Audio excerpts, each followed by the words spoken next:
Buenas tardes a todas y a todos. A nombre del Museo de la Memoria y los Derechos Humanos, les damos la bienvenida a la presentación del libro Operación Cóndor, Historias Personales, Memorias Compartidas. Saludamos especialmente a los familiares, amigos y cercanos que hoy nos acompañan en la presentación de esta publicación, que es el resultado de una iniciativa del museo y que involucró a varias de las familias que están hoy presentes. Agradecemos inmensamente su generosidad por los testimonios y relatos entregados para este libro.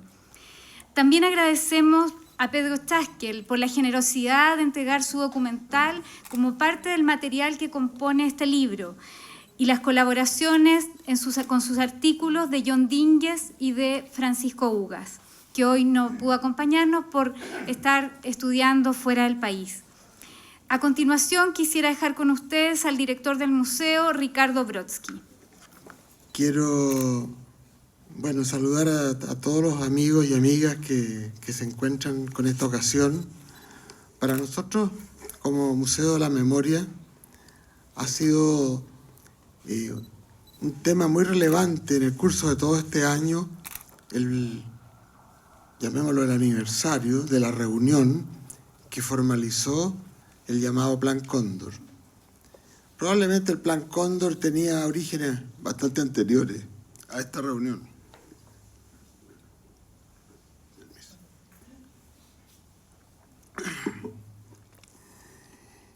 Y nosotros hemos querido entonces conmemorar esta fecha, al igual que lo han hecho en Argentina, en Uruguay y en otros países que fueron parte, digamos, de este plan, rescatando fundamentalmente las historias de las víctimas chilenas del Plan Cóndor. La gran mayoría de ellas fueron arrestadas o secuestradas en Argentina, pero pasaron también por centros de detención en Chile, en Uruguay.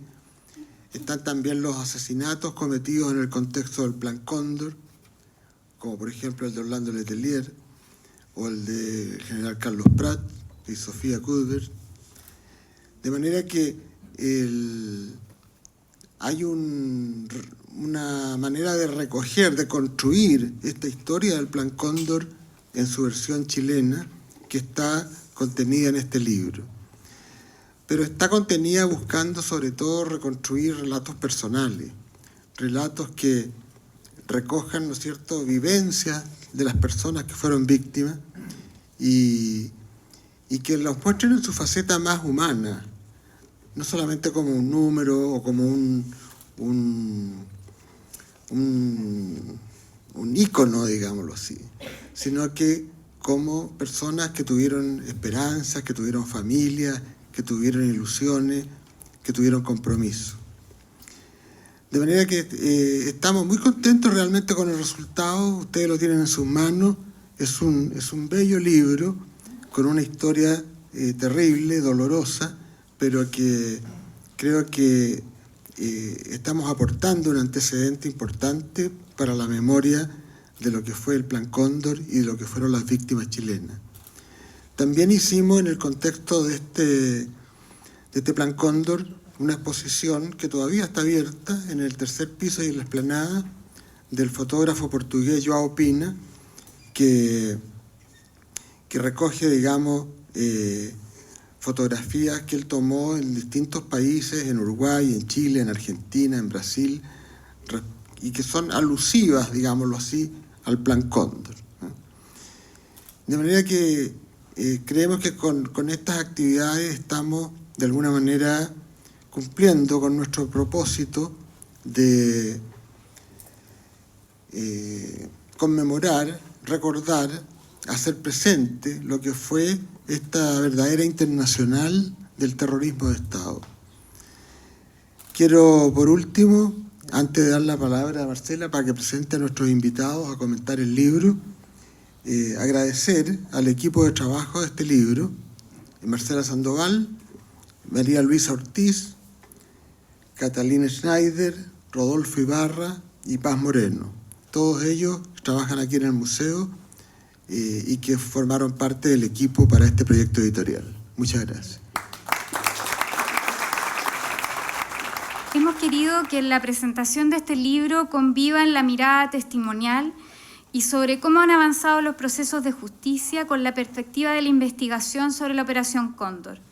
Para aquello, invitamos a 4 panelistas que nos acompañarán en este espacio de conversación, y a medida que yo los vaya nombrando, les pediría que fueran ocupando su sillón. Laura Elgueta, periodista chilena, hermana de Luis Elgueta Díaz. Paulina Veloso, abogada chilena, esposa de Alexei Yácar. Patrick McCherry, doctora en Ciencias Políticas y catedrática de la Universidad de Long Island, colaboradora del Instituto Ideas de la Universidad de Santiago. John Dinges, periodista norteamericano, profesor de la Universidad de Columbia, quien ha realizado numerosas investigaciones sobre el Plan Cóndor. En el orden que los fui anunciando, les pediría que tomaran la palabra. Muchas gracias. Muy buenas tardes. Por supuesto, lo primero que debo hacer, y lo hago con mucho sentimiento, es agradecer al Museo de la Memoria y muy sinceramente a todos los que colaboraron para que este libro que hoy tenemos acá salga a la luz. Lo hago en nombre de mi familia, parte de ella me acompaña hoy, y si me permiten, arrogándome la representación de todos los familiares que están, cuyos casos están representados en este libro, también quisiera agradecer al museo a nombre de cada uno de ellos. Mis palabras, lejos de ser frase de buena educación o buena crianza, encierran un profundo significado. Estimo que compartir la memoria de nuestros seres queridos, luego de que han pasado muy largos años de ausencia, no solo reivindica su historia política y personal, sino que también valida la nuestra, sus familiares.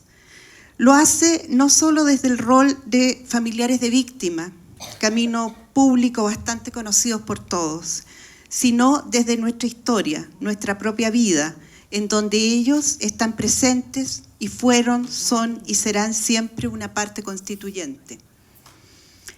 Este tema no es menor porque intentaré explicar por qué. En primer lugar, porque creo que en la angustia de los primeros días, de las primeras semanas, los primeros meses e incluso los primeros años para muchos, nos hizo vagar esa angustia por la vida con un solo objetivo: encontrarlos, rescatarlos del infierno cierto que estaban viviendo. En esa búsqueda, que implicó un largo derrotero, ya sea consciente o inconscientemente,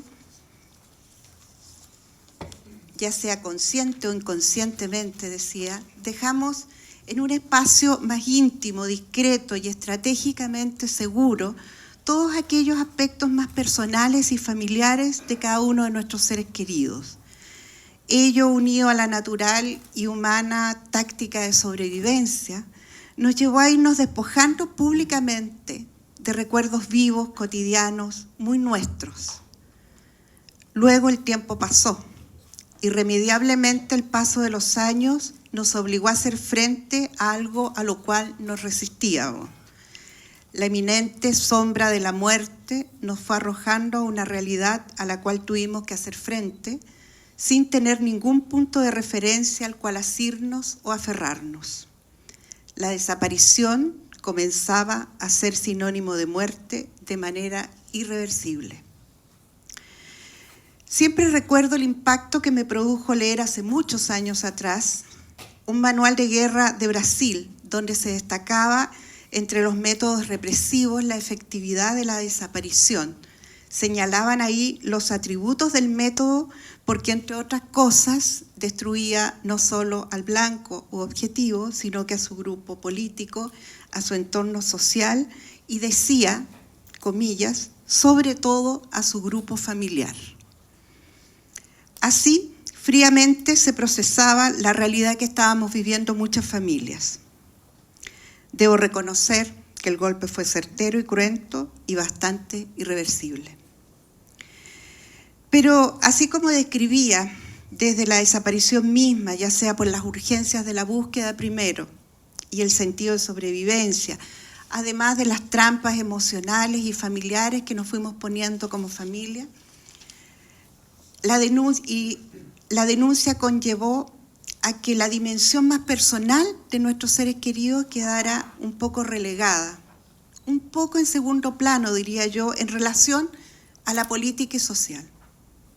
Esto ha cambiado y este libro que hoy se presenta tiene, a mi juicio, la gran virtud de permitirnos abordar en sus páginas esa dimensión.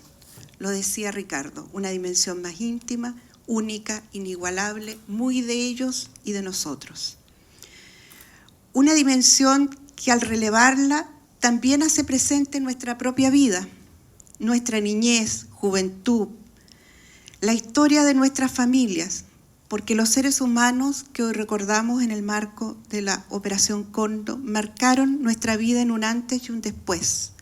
Yo digo que pariéndonos nuevamente a la vida como lo que hoy somos, sus padres, sus hijos, sus esposos, sus amigos y sus hermanos.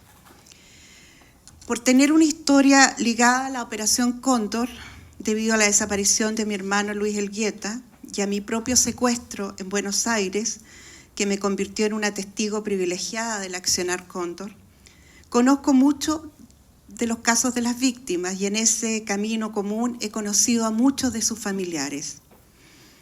En ese marco tuve oportunidad de apoyar el trabajo que hoy se presenta, solicitando algunos testimonios que están en el libro, y quiero contarles brevemente que la respuesta que recibí de cada una de las familias, la mayoría fuera de Chile, fue gratificante, emocionante. Si tuviera que describirla en una palabra, me impresionó el compromiso.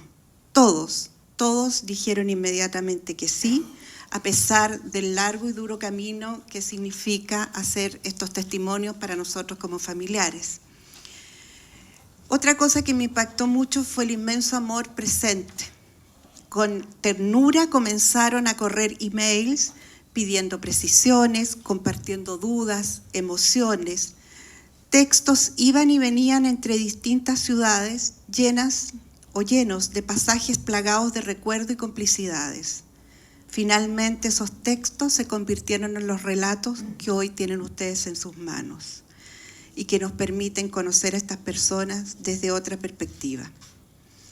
El prólogo del libro lo señala, comillas, hay relatos de hijos que no conocieron a sus padres, relatos de hermanos, de amigos, compañeros de colegio, de militancia, de madres, de compañeras. Hay relatos donde familias completas se reunieron a recordar y aportaron desde la escritura colectiva lo que aquí hoy día conocemos. Hemos resguardado, dice el prólogo, prácticamente la integridad de sus relatos. Me consta que es así. Gracias a estos relatos podemos saber, por ejemplo, que a Guillermo Bosur le decían Bill y que desde pequeño manifestó una gran pasión por la lectura, razón por la cual la repisa de su habitación estaba siempre llena de libros de aventura. Podremos conocer aquí fotografías de Patricio Vietman junto a su esposa y sus 3 hijos, fotos que al solo mirarla emocionan porque es posible sentir el amor de esa familia conformada por 5 personas. Sabemos también que nuestra querida Cristina Carreño nació en la oficina salitrera de Pedro de Valdivia y según nos cuenta con inmensa ternura su hermana Dorita, vino al mundo bajo el sol intenso y brillante del desierto, ese sol que desde su primer suspiro fue dorando su morenidad. De Jean-Yves Claudet, su hermana Jacqueline, aquí presente, nos regala un relato hermoso, lleno de simples detalles que nos permiten conocer momentos inolvidables de la intimidad de estos hermanos.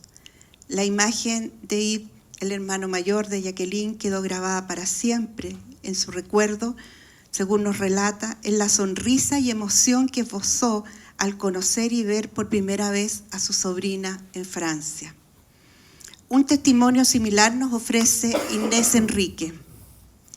Inés nos sorprende en este libro con una historia hermosa, íntima, que habla de su hermano Edgardo Enríquez, víctima de Cóndor en abril del 76. A partir de la historia de su familia, nos trae aquí al hermano cariñoso, regalón de su madre, alegre, que llenaba la casa de alegría cuando regresaba de Concepción a Concepción desde Santiago, donde estudiaba. Dice Inés: tuvimos la suerte de contar con padres dedicados a sus hijos, que nos facilitaban todo lo que estuviera a su alcance para aprender de ellos. Similar situación nos describe Sonia Fuentes sobre su hermano Jorge. Jorge Fuentes, uno de los casos emblemáticos de Cóndor. Detenido en Paraguay, trasladado a Chile, visto por muchos sobrevivientes. Inequívoca e irrefutable prueba del traslado de prisioneros. Pero al Jorge que nos acerca Sonia en este libro es al Jorge niño, al Jorge joven, al que desde muy pequeño cultivó su preocupación por las personas que tenían menos. Es un hermoso relato. Sonia vive en Estados Unidos desde hace muchos años. Quiero mencionar especialmente el caso de las hermanas Carmen y Gloria de Larzo, quienes desaparecieron junto a sus maridos, José Luis Apple y Roberto Cristi.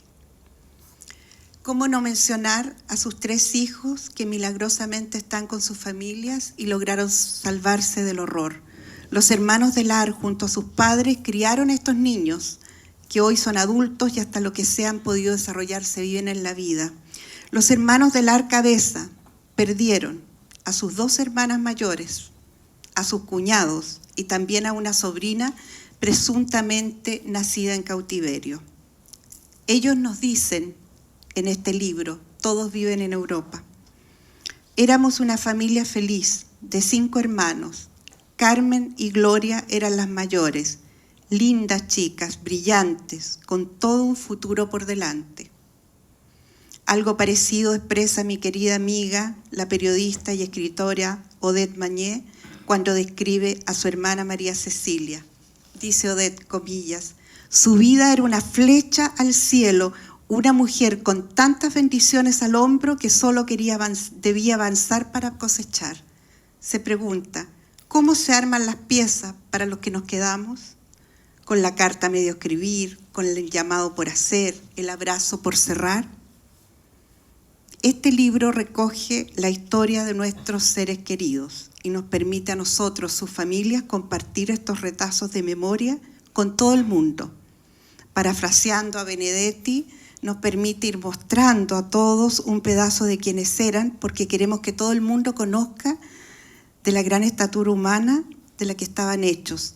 Ellos son los hombres, mujeres y niños que hicieron desaparecer usando todo el amparo y la fuerza de los estados que conformaron la Operación Cóndor. Finalmente, quiero decir algo de mi amado hermano mayor, Luis Elgueta Díaz. Tomo para ello una parte de mi relato, la última parte. La búsqueda y la lucha han sido infructuosas. Luis Elgueta Díaz, nuestro amado Kiko, de solo 23 años, no fue visto ni escuchado, no fue hallado nunca más. Lo sentenciaron a él y en ese mismo acto nos sentenciaron a nosotros. Desde aquella vez hasta hoy nos hemos perdido 1000 veces, paralizados en el recuerdo, la impotencia, la rabia, la pregunta.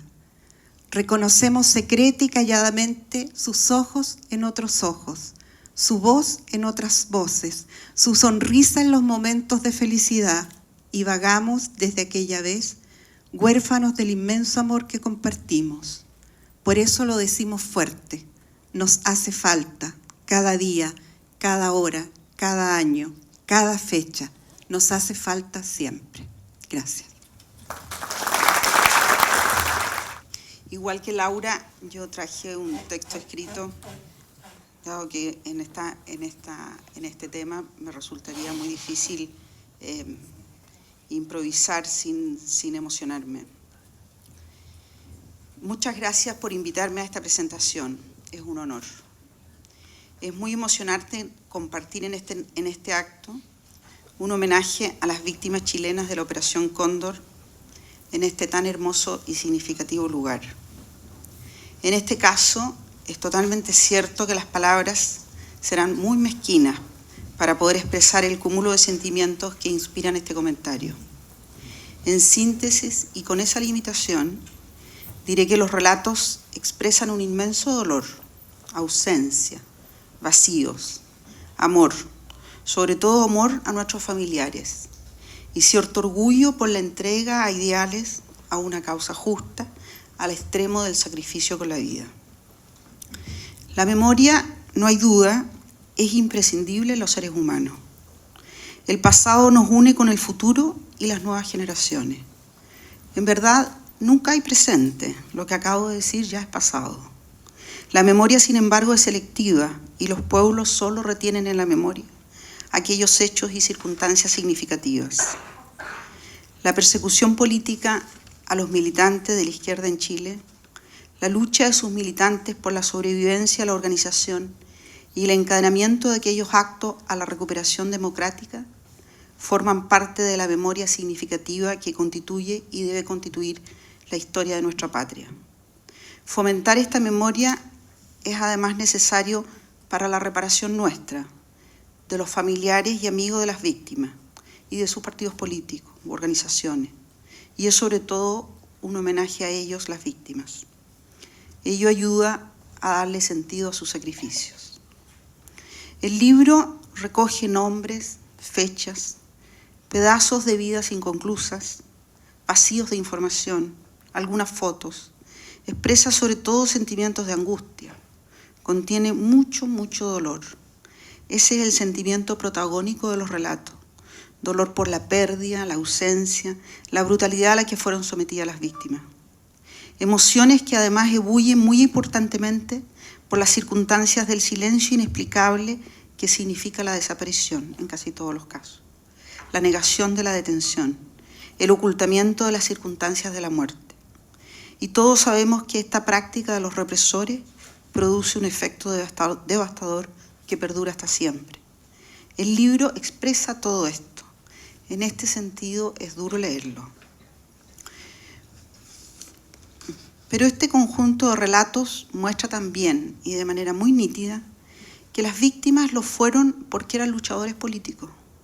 Fueron perseguidos, hechos desaparecer, asesinados, porque perseguían ideales políticos de igualdad, de libertad, de solidaridad, de recuperación de la democracia perdida. Y estaban comprometidos en la organización de sus partidos políticos, de sus movimientos políticos. Es claro, fueron perseguidos por sus ideas, por sus consecuencias, por sus actos de valentía y compromiso. El sacrificio incluso de la vida por los ideales aparece así como un elemento común de estas víctimas, que se une así a miles, a millones de personas que en la historia de la humanidad recordamos como héroes, y que inspira tanta literatura y admiración histórica universal. Lo más relevante es que es difícil imaginar la recuperación de la democracia en Chile, la existencia actual incluso de los partidos políticos de izquierda, si no se hubiera mantenido la organización política en aquellos tiempos dictatoriales. Y ello, por cierto, tuvo el costo del sacrificio con la vida de algunos anónimos militantes. Este acto de memoria es en este sentido un reconocimiento de las luchas. Gracias por ello. Aunque sabemos que el orgullo que sentimos no logra apaciguar la idea que hubiéramos querido que hoy estuvieran vivos. Recoger por escrito algo de las vidas, los sueños y esperanza de las víctimas permite extender simbólicamente sus vidas amagadas tan injusta, cruel y tempranamente. Este pequeño libro es también muy importante para mostrar y desnudar las características de la represión, que en el caso de Chile fue particularmente organizada, metódica, científica, inteligente en su propósito, así como salvaje, sin contemplaciones, criminal. La Operación Cóndor, que fue una política de persecución y exterminio con organización y alcance latinoamericano, es una manifestación palmaria de esa política criminal dirigida desde la más alta jerarquía de una manera racionalmente organizada y en la que participan cientos de persecutores. No es obra de un pequeño grupo de sujetos enfermos o anormales. No.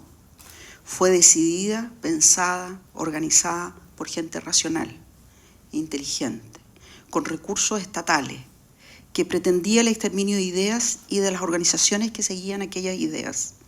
Es decir, tenía racionalidad en la persecución.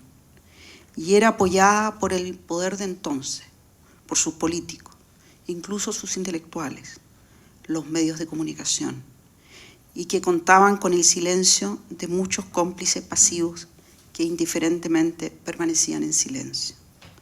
Por cierto, estábamos en dictadura. La Operación Cóndor no se podría explicar de otra manera.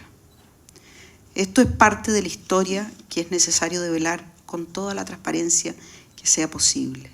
Este libro es un aporte en esto. En esta perspectiva me parece justo terminar estas palabras con un homenaje a los familiares de las víctimas de la Operación Cóndor, que son también víctimas. Ellos, no obstante el paso del tiempo y superando la dificultad enorme que significa la participación o que significaba la participación de distintos policías y países, perseveraron en la búsqueda de la verdad y de la justicia hasta hoy. Permítame a este respecto recordar a dos mujeres que ya no están con nosotros, pero que fueron muy importantes de la pequeña organización de familiares de desaparecidos en Argentina constituida en Chile en aquellos años.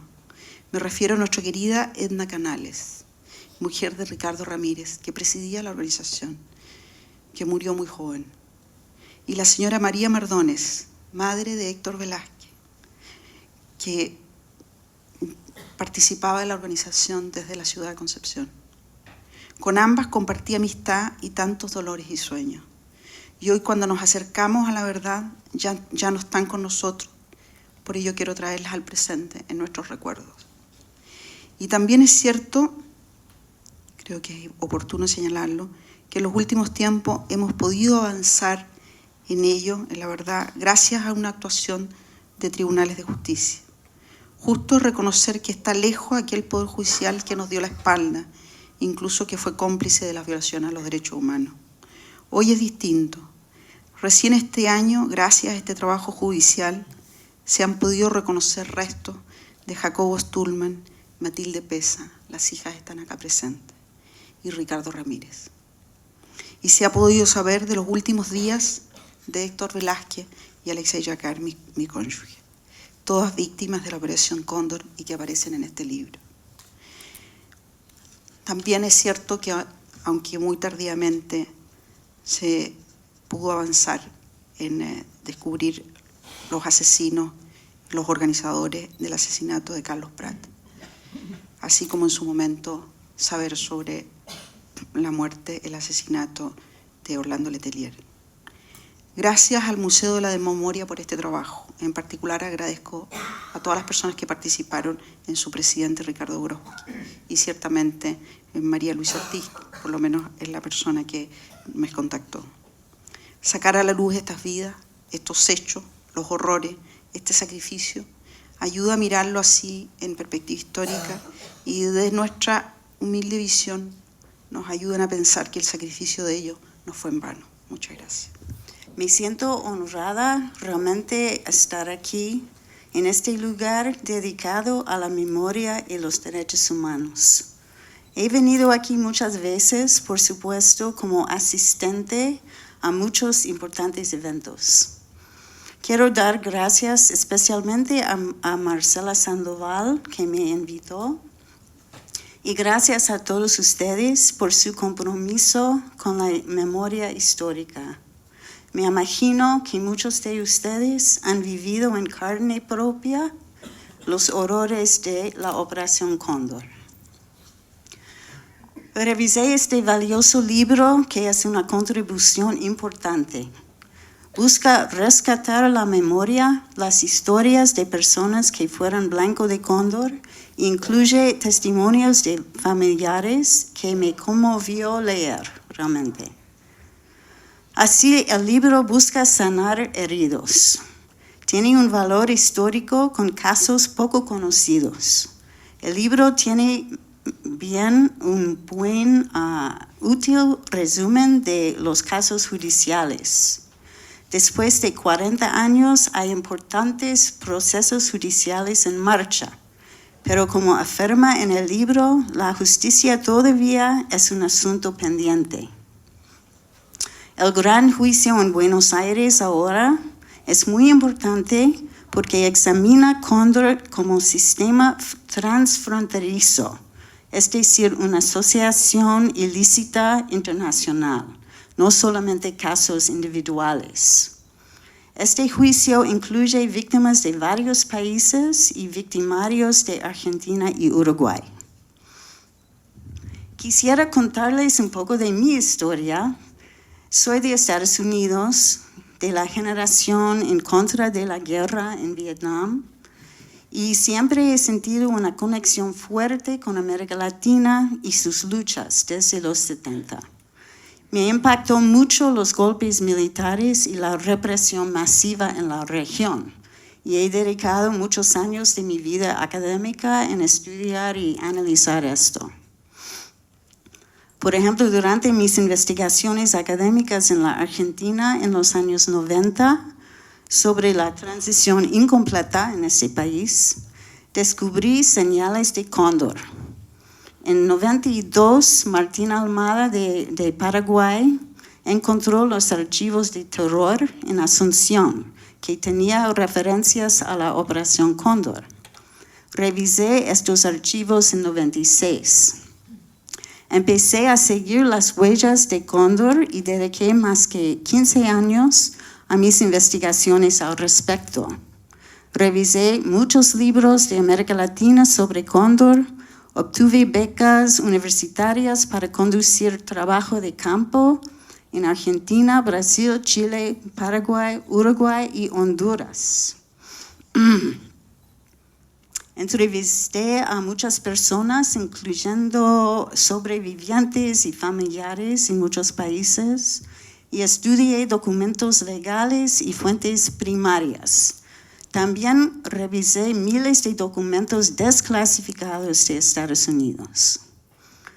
Como sabemos, la Operación Cóndor fue un programa multinacional encubierto de inteligencia y operativos para coordinar entre los países miembros secuestros, torturas, traslados ilegales y asesinatos de exiliados.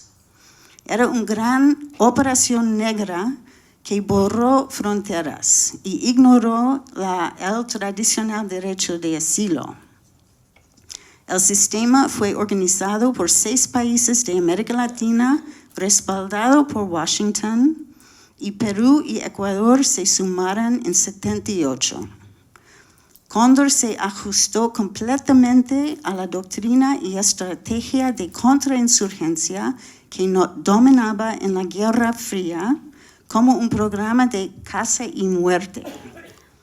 Esencialmente, Cóndor creó una vasta área geográfica para el terrorismo de Estado sin fronteras en América Latina.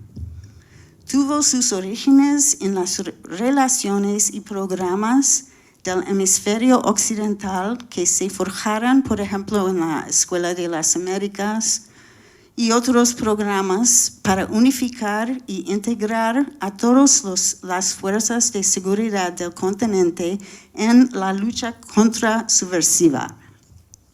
Y como sabemos, este término subversivo era muy elástico, ¿no es cierto? Es que muchos sectores de la sociedad fueron considerados como subversivos. Cóndor emergió como producto de la doctrina y las estrategias de seguridad nacional interamericanos que habían sido diseminados en la interior del sistema militar continental.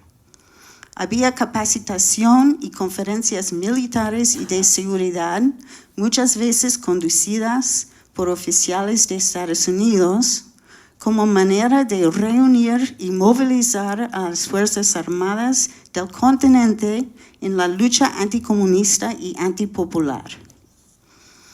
Me interesó en mis investigaciones especialmente el rol encubierto de Estados Unidos. Y en mi libro, tengo un libro sobre Cóndor, yo tengo bastante evidencia sobre esto.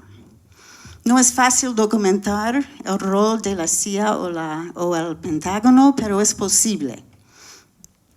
También hay que usar un análisis global y histórico para entender Cóndor. Por eso, en mis investigaciones estudié proyectos estadounidenses anteriores de contrainsurgencia.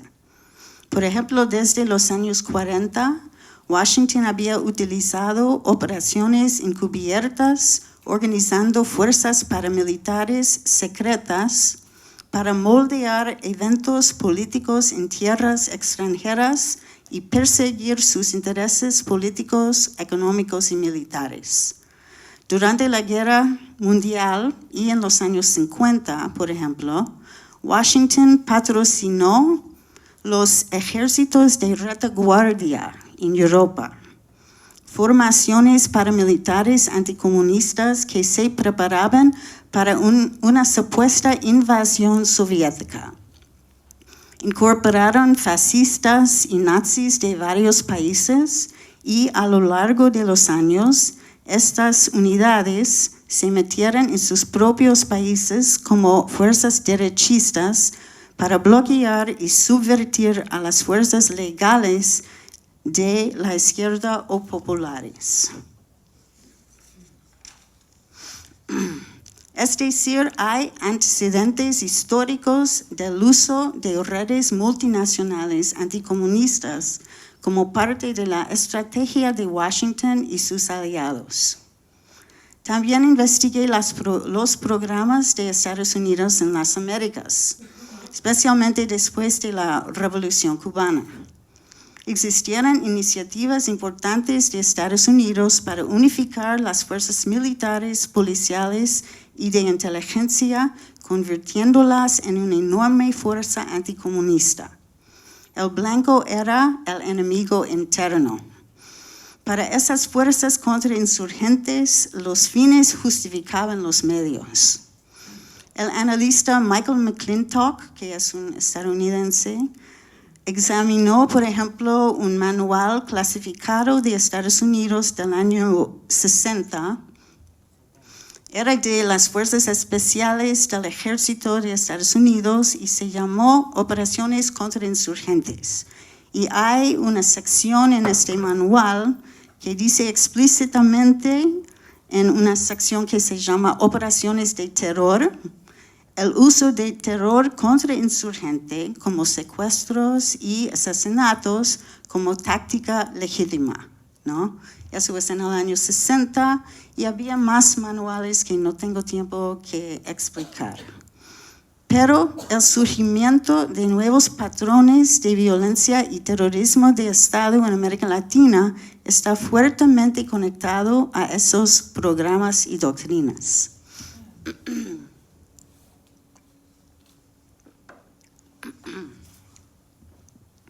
Las fuerzas de Estados Unidos no solo entrenaron y financiaron militares y nuevas agencias de inteligencia, como la DINA en Chile, en países individuales. También se reforzaron organizaciones interamericanas como la tristemente famosa Escuela de las Américas y se crearon nuevas entidades como las conferencias de los ejércitos americanos que empezó en el año 60. La ola represiva no fue dirigida solamente contra guerrilleros, sino que también contra las fuerzas del cambio social en América Latina. Como sabemos, en estos años había una gran hambre por cambios profundos y justicia social en América Latina y en el mundo. Y surgían muchos movimientos populares y progresistas, al igual que algunos grupos armados. Washington y sus pares latinoamericanos no distinguían entre partidos legales, como el PC chileno, por ejemplo, movimientos de estudiantes, sindicalistas o campesinos y los guerrilleros armados, como los Tupamaros en Uruguay.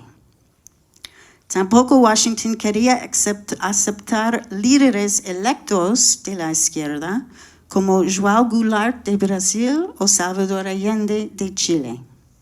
Es decir, fue una política no solamente anticomunista, sino que también antidemocrática. Ocurrieron un golpe tras otro en los años 60 y 70 y aparecieron nuevas formas de represión y terrorismo de Estado a lo largo del continente, directamente vinculados con la doctrina de seguridad nacional y con los programas y políticas represivas y anticomunistas. Fue un sistema hemisférico contrainsurgente y no se puede separar del mismo el surgimiento de Cóndor. Los blancos, por ejemplo, de la fase 3 de Cóndor, incluyeron figuras de influencia mundial, personas antidictadura y pro-democracia, como Carlos Prats, Bernardo Leighton y Orlando Letelier de Chile, y Selmar Michelini y Héctor Gutiérrez Ruiz de Uruguay, entre otros. Otros blancos fueron personas exiliadas que escaparon de sus países y estaban luchando contra las dictaduras en otros territorios. Sindicalistas, profesores, activistas de varios partidos como el PC o PS de Chile, que eran legales hasta el golpe. El objetivo de Cóndor era bloquear la influencia de exiliados antidictaduras en el mundo y preservar los intereses compartidos de las élites de América Latina y de Estados Unidos. Hay otras raíces antes de esta reunión oficial en noviembre de 75 en Santiago. En febrero de 74, por ejemplo, hubo un encuentro importante en Buenos Aires de comandantes de policía de 6 países en el llamado Primer Seminario de Policía sobre la lucha antisubversiva en el Cono Sur. Y el objetivo era coordinar acciones antisubversivas entre estos países. Está nombrado en este libro, este encuentro, y está mencionado también en varios documentos desclasificados de Estados Unidos. Después hubo una aceleración de las desapariciones y traslados transfronterizos ilegales en la región. Por ejemplo, en el mismo mes, en febrero de 74, Antonio Viana, es un uruguayo que estaba viviendo en Buenos Aires, fue secuestrado por un numeroso comando de uruguayos y argentinos y llevado a la superintendencia de la policía, donde fue torturado por argentinos y uruguayos que él reconoció. Luego fue enviado a Uruguay, donde desapareció, sufrió largos años de prisión y tortura, pero sobrevivió.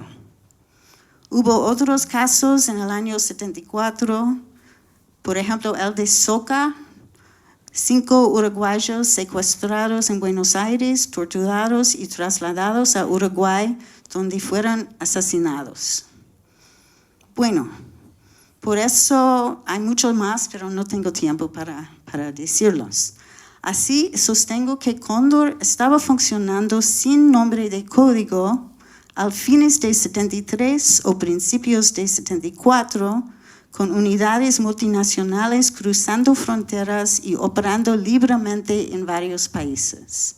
Es decir, había un prototipo de Cóndor, aunque no tenía su nombre todavía, ¿verdad? Después de la reunión aquí en Santiago, en noviembre de 75, la Operación Cóndor se hizo más fuerte y más avanzada tecnológicamente, con un centro de telecomunicaciones y sistemas de computación. Hubo una expansión terrible en sus operaciones contra los exiliados. Me gustaría explicar una cosa que es muy importante, creo, que tal vez es la indicación más importante de colaboración encubierta de Washington con Cóndor. Es que unidades de Cóndor estaban operando dentro de la base militar estadounidense más importante en América Latina, en la zona del Canal de Panamá. En 2001, cuando estaba revisando muchos documentos desclasificados, yo descubrí entre ellos un informe del año 78 del embajador Robert White al secretario del Estado. White era embajador en Paraguay y informaba que un general paraguayo le había comunicado que había agentes operativos suramericanos presentes en dicha base militar y ya tenía acceso autorizado al sistema continental de comunicaciones de Estados Unidos. Cabe recordar que la base en Panamá era el centro regional de contrainsurgencia de Estados Unidos, con 14 instalaciones militares, la Escuela de las Américas, la sede del Comando Sur y una sede grande de la CIA. El general paraguayo dijo a White que esos oficiales latinoamericanos utilizaban un canal codificado especial, altamente secreto, dentro de la red estadounidense para coordinar las operaciones de inteligencia en toda la América Latina. En el cable, White vinculó esta información con la Operación Cóndor. Esa colaboración significa que fuerzas estadounidenses albergaban y apoyaban de manera fundamental las acciones encubiertas de Cóndor a lo largo del continente. Esta red sofisticada permitió comunicaciones en toda América Latina, entre la base en Panamá y unidades de inteligencia u operaciones en toda la región. Permitió la vigilancia de movimientos de personas en vastas áreas. Es decir, demostró el profundo involucramiento y colaboración de Estados Unidos en la Operación Cóndor. Después de la reunión con este general paraguayo, White quedó convencido de eso. Este nivel de colaboración de los Estados Unidos indica que Cóndor fue un elemento altamente secreto del sistema continental de contrainsurgencia y que Washington consideraba a Cóndor como una importante operación negra que servía a los intereses estadounidenses. Para concluir, Cóndor llenó una función central para el régimen interamericano de contrainsurgencia. Mientras que las fuerzas militares de cada país llevaban a cabo la represión masiva y guerras sucias contra sus propios pueblos, el aparato de Cóndor intentó silenciar a los individuos y grupos que habían escapado de las dictaduras e impedirles organizarse políticamente o influenciar la opinión pública. Fue una red internacional de violencia y terror con consecuencias hasta el día de hoy. Se perdieron muchos líderes y personas comprometidas con el cambio social y muchas familias hoy aún sufren. Todavía nos falta información sobre Cóndor y todavía hay impunidad. La lucha por la verdad y la justicia sigue vigente. Gracias. Muchísimas gracias por invitarme a este evento. Por casualidad estoy en Chile, parte de un viaje de varias conferencias. 3 de los 4 tienen que ver con la Operación Cóndor. Yo considero Chile mi segundo país y me identifico plenamente con las luchas, con los problemas, con los avances y especialmente con la democracia chilena. Para mí, Cóndor fue una realidad por primera vez en el año 1978, cuando supe de las investigaciones de un agente de la FBI, Robert Scherer, que mandó un cable y eso se filtró a la prensa. Gracias a la prensa, bueno, siempre llegamos a cosas, pero obviamente fue una filtración intencionada. Y yo estaba haciendo mi investigación sobre el caso del asesinato de Orlando Letelier, que fue mencionado explícitamente en ese documento como una posibilidad de haber sido una operación de esa organización que se llama Cóndor. Yo creo que después de 2 libros, uno sobre el caso Letelier y otro sobre la operación Cóndor misma, se puede decir que tengo una pequeña obsesión con las dictaduras en el Cono Sur. Mi tercer libro también trata de un dictador, el Manuel Noriega de Panamá. Pero creo que eso es el trabajo que yo he hecho y he dedicado mi vida prácticamente, especialmente en mis escrituras, a encontrar la verdad confirmada de lo que pasaba con las dictaduras del Cono Sur. Quiero hacer una reflexión aquí y eso me da una oportunidad frente al público más importante para mí, que es el público chileno, de hablar de 3 temas realmente: qué significa la justicia en estos casos, hablar un poco sobre mis reflexiones del significado de la Operación Cóndor. Y finalmente, hablar de nunca más. Si podemos convertir el concepto nunca más a algo que no sea simplemente un título de un libro o una lema o un letrero. Bueno, estamos en el último capítulo, o por lo menos el capítulo más reciente, y yo creo que es el capítulo final. Se está dando en varios países, Chile, Argentina especialmente, pero también en otros países, fallos de la justicia. Y eso, cuando la justicia se pronuncia, los tribunales, después de todo, es el fallo de los representantes de la sociedad sobre lo que es la verdad y la culpabilidad de, en este caso, crímenes tan importantes. Pero no empezó así.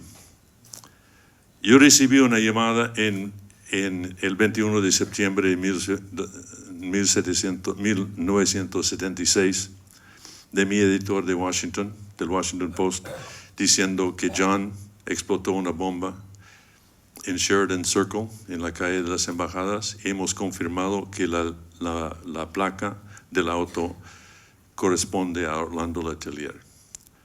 Y fui inmediatamente a la vicaría, hablé con Fabiola, que estaba ahí, que fue un momento muy difícil para todos. Y a partir de eso, además de toda la represión que se estaba dando en Chile, me dediqué especialmente a escribir la verdad, sobre esos casos, especialmente los casos más emblemáticos que afectan, que son más conocidos en la sociedad, como el caso de Letelier, pero muchos otros. Porque para mí era importante convencer con la verdad, con los hechos, a los que al principio no estaban simpatizantes ni siquiera con la democracia cristiana y mucho menos con el gobierno de Salvador Allende. O sea, yo quería convencer a los ciudadanos de Estados Unidos que apoyaban la represión en América Latina, que apoyaban y defendían a los dictadores del Cono Sur, y a la derecha y la centro derecha. Eso era mi objetivo. Empieza con la denuncia. Durante las dictaduras, lo único que se puede hacer es la denuncia. Denunciar que desapareció mi hermano, mi padre.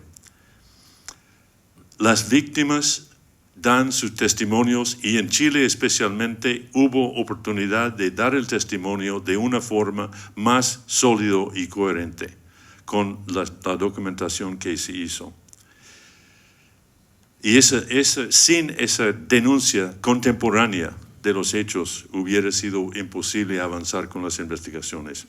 El segundo paso es la investigación misma de periodistas, de organizaciones de derechos humanos, tanto en los países como en las organizaciones internacionales, que si uno se da cuenta, en esa época las organizaciones internacionales de derechos humanos era una cosa nueva, había muy poca presencia y impacto de las organizaciones así. Empezó en su auge muy importante y sus investigaciones son importantísimos. Por ejemplo, la Comisión Interamericana de Derechos Humanos y de Naciones Unidas. Hay una tensión entre la denuncia y la investigación. Es una tensión normal y entendible. Es la tensión entre la verdad política, la verdad de dolor, la verdad personal y los hechos confirmados que son válidos para la generalidad de los episodios. Entonces, cuando llegamos al último capítulo, podemos decir ya estamos en paz. No hay asesinatos, por lo menos en nuestros países, de ese tipo. Dejó de funcionar Cóndor.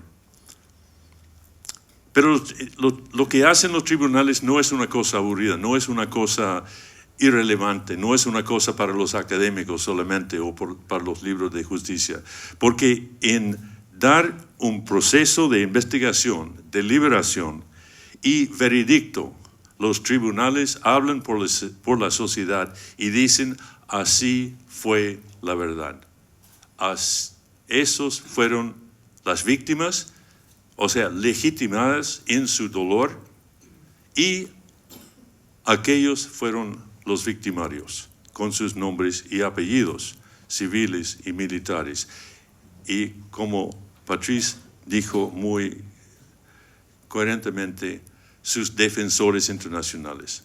Las justicias, los procesos de justicia pueden dar el veredicto por parte de la sociedad misma sobre la verdad histórica.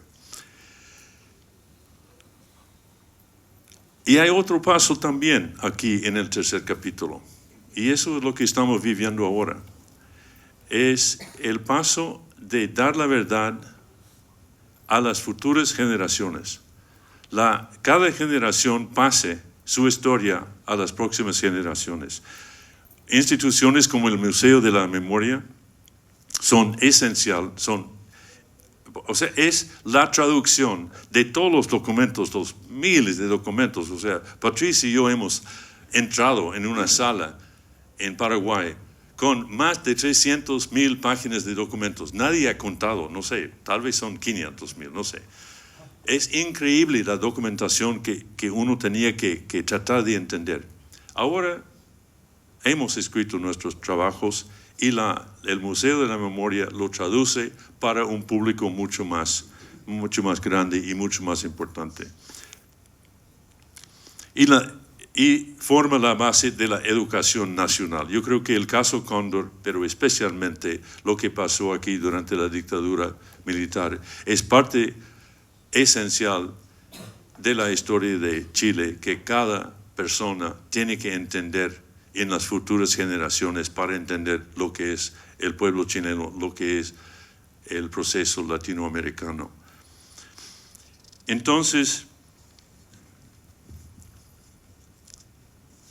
este capítulo es tal vez el más importante porque es el más duradero. Quiero hablar un poco sobre lo que fue Cóndor, o sea, la importancia de esa cosa que se llama Operación Cóndor. Y quiero empezar mencionando un problema, que hay varios nombres que se conoce Cóndor, ¿no? Algunos dicen Plan Cóndor, Operación Cóndor. Sistema Cóndor, que yo sepa, es el único término que usaron los mismos militares. En el documento de fundación menciona el sistema Cóndor. Operación Cóndor, yo creo que es el nombre más importante o fuerte, porque, llegué a ese convencimiento a través de una entrevista, creo que es la única entrevista con una persona que fue presente en noviembre de 75 en la reunión de fundación de Operación Cóndor. Fue un coronel Fons de Uruguay, y quiero citar lo que me dijo en esa entrevista, que está aquí en el libro.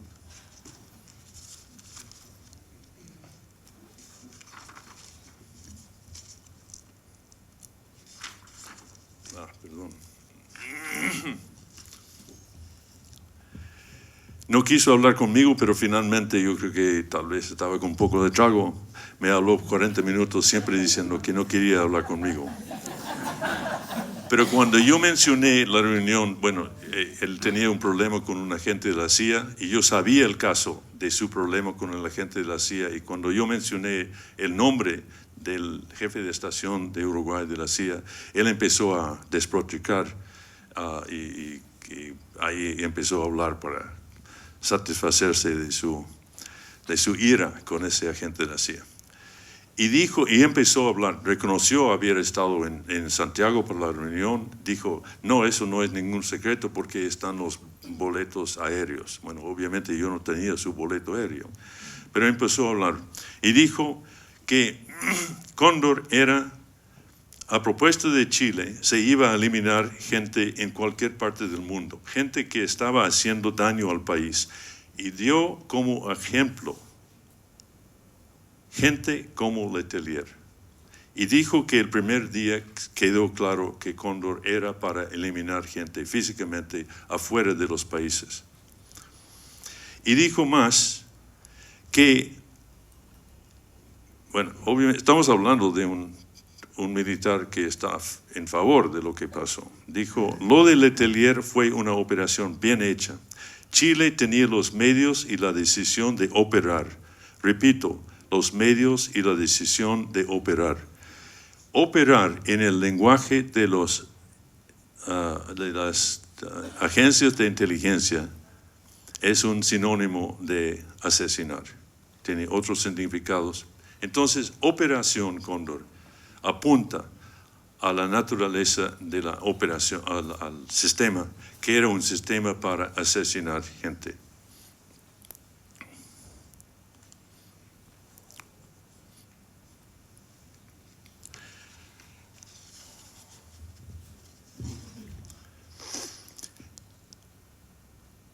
Cóndor tenía su lógica. No era simplemente una aberración. No era simplemente una violencia no pensada, como creo que dijo aquí en la mesa.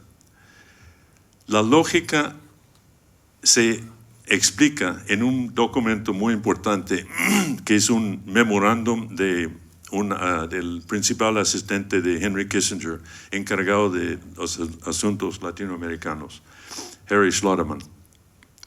En ese documento de 14 páginas de análisis, analiza lo que significaba Operación Cóndor. Y dijo que los latinoamericanos se estaban pasando de la mano. Incluso ponía en cuestión el control de Estados Unidos y su dominación ideológica en la región.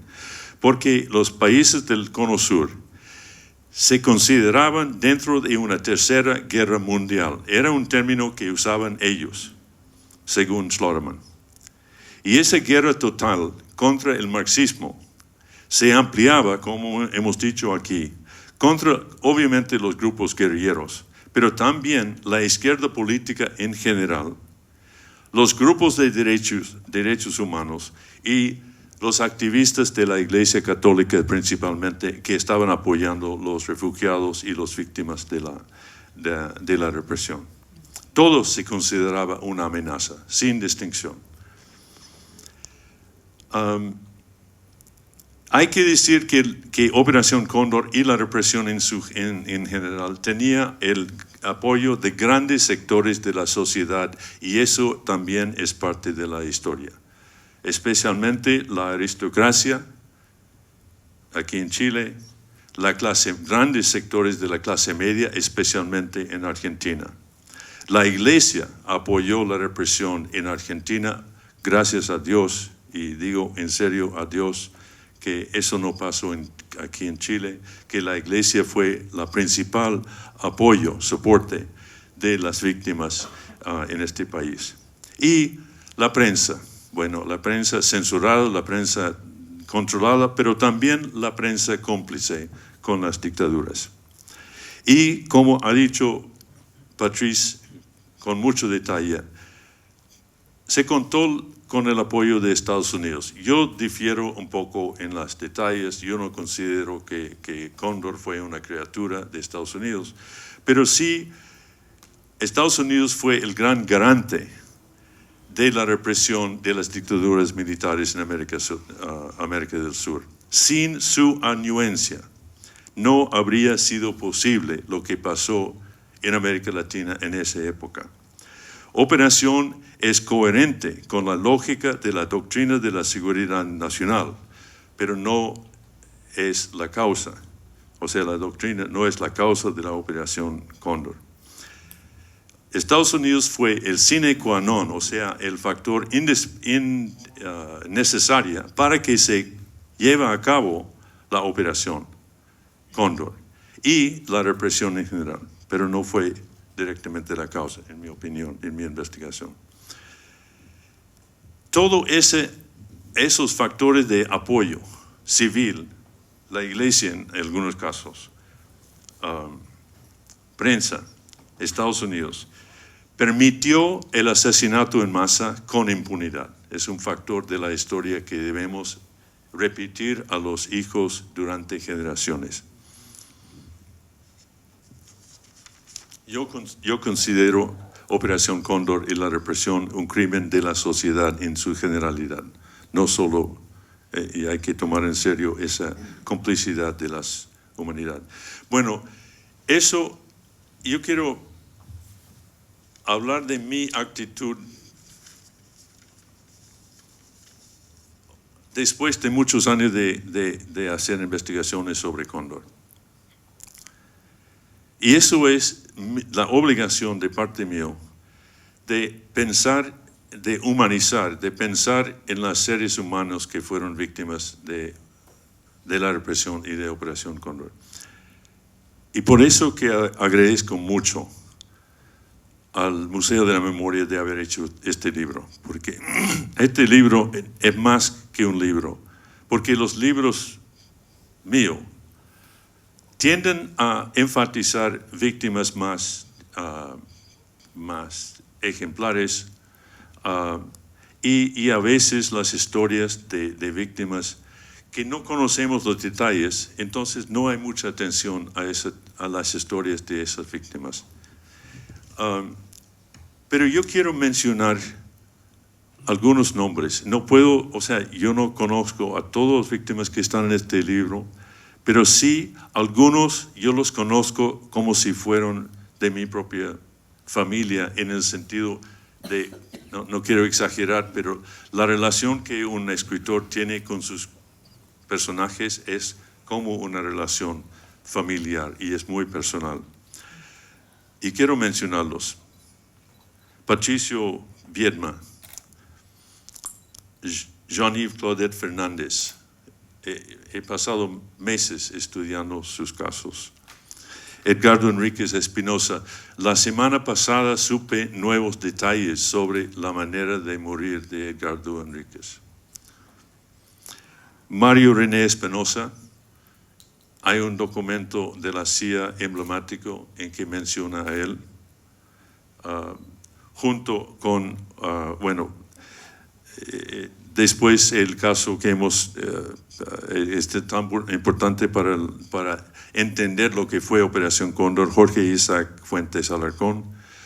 Hablé con su hijo y hablé con su señora durante mi investigación, cosa que me impactó hasta el día de hoy. Lorenzo Homero Tobar Áviles, un caso que yo creo que no figuraba en los libros, en los cuentos y en las listas hasta hace muy poco tiempo. Y estoy muy feliz que finalmente hemos identificado su calidad de víctima de Cóndor. Obviamente, el caso del general Prats, el matrimonio Stuhlman-Pesa es un caso que yo estudié con mucho detalle. Vladimir Jakar Ziegler, un caso que yo en Argentina, también otro caso que lo conozco muy en mucho detalle. Y finalmente, especialmente el caso de Orlando Letelier, donde yo empecé esta larga investigación. Las víctimas son inocentes, las víctimas son activistas, algunas de las víctimas eran personas que levantaron en armas contra las dictaduras. Muchos fueron gente que luchaban por el retorno a la democracia y varios, eran personas que solo defendían a las víctimas de la represión. Yo creo que hay que poner énfasis en la lucha activista, la lucha activa de muchas de las víctimas y no minimizar su rol. No es que estuviéramos todos de acuerdo con sus tácticas, pero sí murieron por una causa, murieron haciendo algo en muchísimos casos. Bueno, finalmente quiero abarcar el tema de Nunca Más. Nunca Más es el título de varios libros. Yo creo que todos tenemos obligación de pensar en cómo evitar que ese tipo de cosas pasen de nuevo en nuestros gobiernos. Y en eso, con mucho énfasis, digo, el Nunca Más es válido para Estados Unidos también. Hay que evitar la repetición no solo de las dictaduras, sino de las tácticas que son muy comunes en los gobiernos, algunos democráticos, no solo dictaduras. Es lo que yo llamo la tentación autoritaria, la tentación de controlar la sociedad en su totalidad por el bien de la sociedad.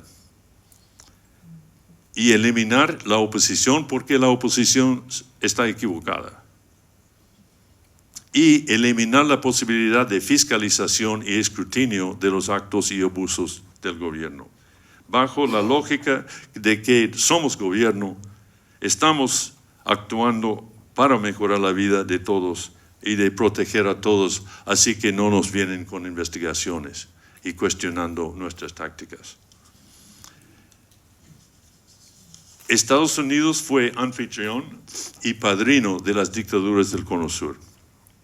Todo con la justificación de proteger la estabilidad de la economía mundial y derrotar la amenaza de la Unión Soviética.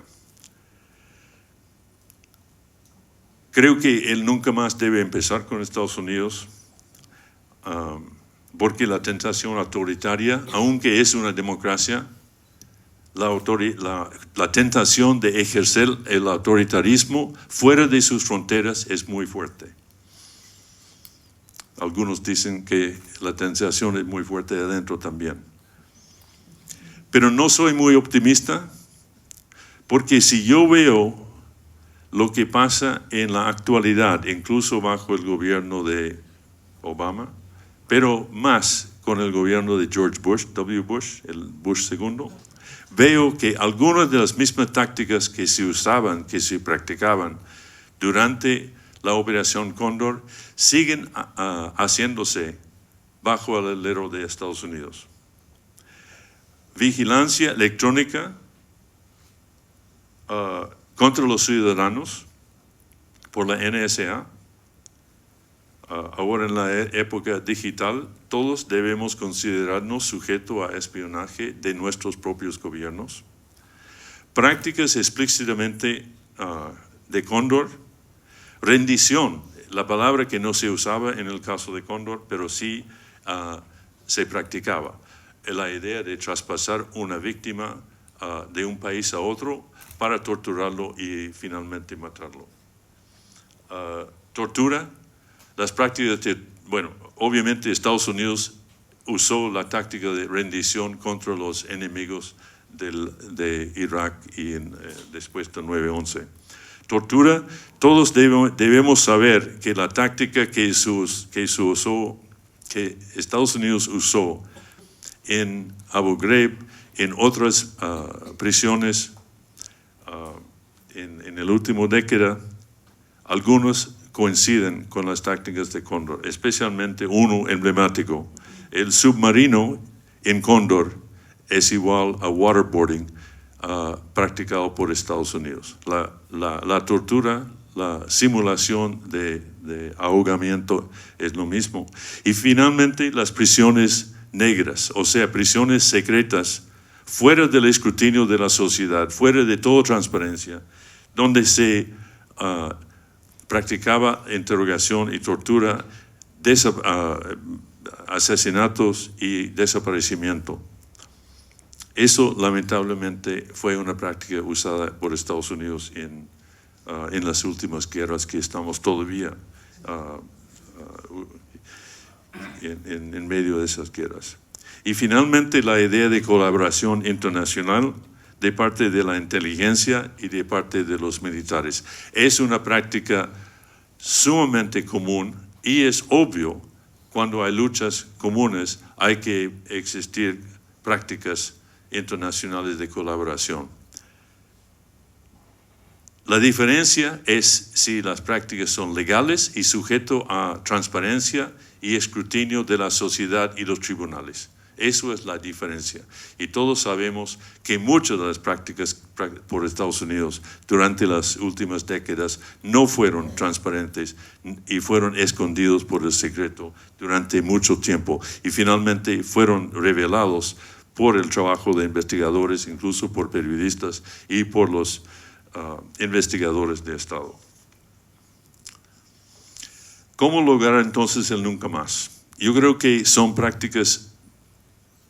políticas públicas específicas. Esto no es una lista total, es una lista parcial, pero son algunas ideas, pero todos debemos pensar en políticas públicas concretas que hacen imposible, que harían imposible la repetición de cosas como Cóndor.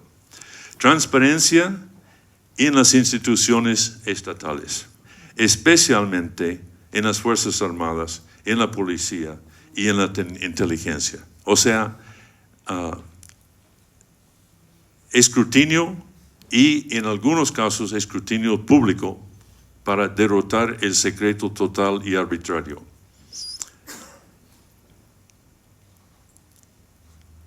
Independencia y empoderamiento del sector judicial. En muchos países, Chile tiene tiene un récord mixto en cuanto a la independencia judicial, ¿no? Independencia y poder de las instituciones fiscalizadoras de todas las agencias, incluso las agencias militares. Educación a las nuevas generaciones de soldados en la historia buena, pero también la historia negra de las instituciones militares. El principio para la no repetición, para el nunca más, es la idea de que el poder corrompe, el poder absoluto corrompe absolutamente. Entonces, tanto más poder tiene una institución, tanto más escrutinio merece y tanto más rendición de cuentas. Gracias.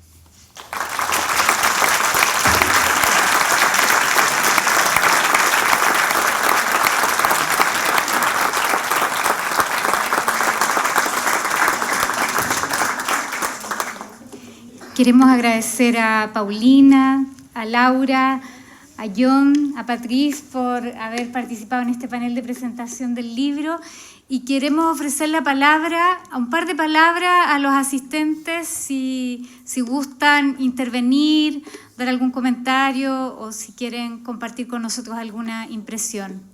Hay un micrófono disponible. Yo me llamo Patricia Mayorga, vivo en Italia. No es por autocelebración, sino que yo también escribí un libro sobre la Operación Cóndor relacionado con el asesinato político, a mi juicio, de Bernardo Leighton. Ahí, digamos, o sea, yo creo que es muy importante una cosa que todavía le doy, digamos, desafío a Dínguez, porque hay una relación muy estrecha con la Internacional Negra, entre Pinochet y la Internacional Negra, que funcionaba en los países centroamericanos, en Guatemala y Honduras fundamentalmente. También a ti, al Patrick, ¿no? La otra cosa que yo les quería contar, que no se sabe mucho en 2 segundos, es que en Italia en este momento se está haciendo un proceso justamente por la Operación Cóndor. O sea, lamentablemente en los medios chilenos no se sabe mucho, pero les quería contar que está digamos, los sectores, ya se hizo sobre Chile, sobre Argentina y sucesivamente va a seguir. Entonces, yo quería contarles que también digamos, en Europa, la Operación Cóndor es un tema que, a pesar de que han pasado 40 años, sigue vigente, y sobre todo que se trata de que las nuevas generaciones no olviden, para que realmente el nunca más sea una cosa concreta. Muchas gracias. Mi nombre es Magdalena López Mañé, soy sobrina de una de las víctimas que está en el libro.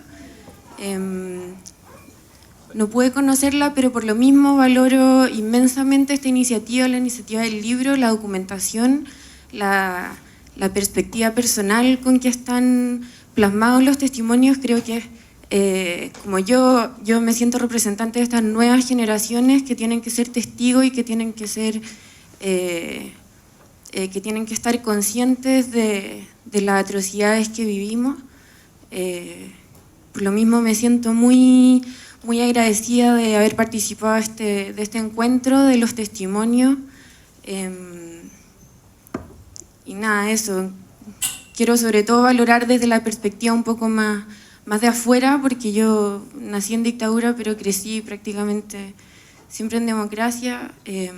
Estuve siempre muy cercana por medio de mi familia, por medio de mi mamá, linda, y por medio de mi tía también, que escribió el testimonio, Odette Mañé, que hoy no pudo estar porque vive en Bolivia. Pero eso, quiero decir que la visión desde fuera, desde no haber vivido tan de cerca, me ha tocado siempre de forma muy profunda, y ver eso plasmado en el libro es como algo muy importante, muy impresionante. Así que eso, muchas gracias.